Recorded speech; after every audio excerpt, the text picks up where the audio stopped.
কলকাতার মধ্যেই পাহাড় আর সমুদ্রের স্বাদ পেতে তোমাদের চলে আসতে হবে বেলঘরিয়া এক্সপ্রেসওয়েতে। বছরের প্রথম দিন উদ্দেশ্যহীনভাবেই আমরা বন্ধুরা মিলে চলে গেছিলাম একসাথে কিছু সময় কাটানোর জন্য। এখানে যেমন পাওয়া যাবে বিচের ধারে রকমারি মাছ ভাজার স্বাদ, তেমনি দেখা মিলবে পাহাড়ি বিশাল খাদ। আর সেখানে দাঁড়িয়েই খাওয়া যাবে মাটির ভাঁড়ে ধোয়া ওঠা গরম গরম চা। লোটে ফ্রাই থেকে শুরু করে তোপসে ফ্রাই, আমুদি ফ্রাই, চিকেন পকোড়া, ম্যাগি সমস্ত কিছুর কিন্তু ব্যবস্থা ছিল। আর স্পেশালি আমরা খেতে গেছিলাম মাটির ভাঁড়ের চা। তো কখনো কখনো বড় বড় রেস্তোরাঁ থেকে এই রাস্তার ধারে দাঁড়িয়ে বন্ধুদের সাথে আড্ডা দিতে দিতে চা খাওয়ার মজাই কিন্তু আলাদা। তোমরাও কিন্তু ট্রাই করে দেখতে পারো। তো এই শেষে দেখো আমাদের লোটে ফ্রাই একটা খেয়ে পোষায়নি, তাই আমরা আরও একটা নিয়ে নিয়েছিলাম। তো যাই হোক, আমাদের বছরের প্রথম দিনটা কিন্তু এভাবেই শুরু হলো।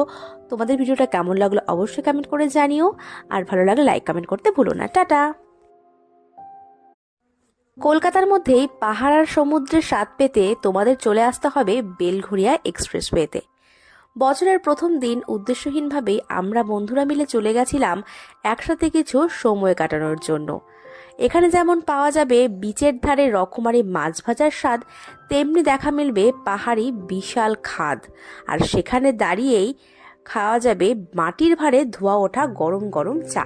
লোটে ফ্রাই থেকে শুরু করে তোপসে ফ্রাই, আমুদি ফ্রাই, চিকেন পকোড়া, ম্যাগি সমস্ত কিছুর কিন্তু ব্যবস্থা ছিল। আর স্পেশালি আমরা খেতে গেছিলাম মাটির ভাঁড়ের চা।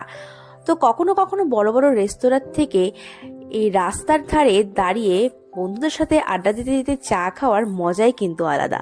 তোমরাও কিন্তু ট্রাই করে দেখতে পারো। তো এই শেষে দেখো আমাদের লোটে ফ্রাই একটা খেয়ে পোষায়নি, তাই আমরা আরও একটা নিয়ে নিয়েছিলাম।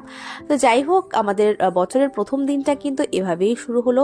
তোমাদের ভিডিওটা কেমন লাগলো অবশ্যই কমেন্ট করে জানিও, আর ভালো লাগলে লাইক কমেন্ট করতে ভুলো না। টাটা।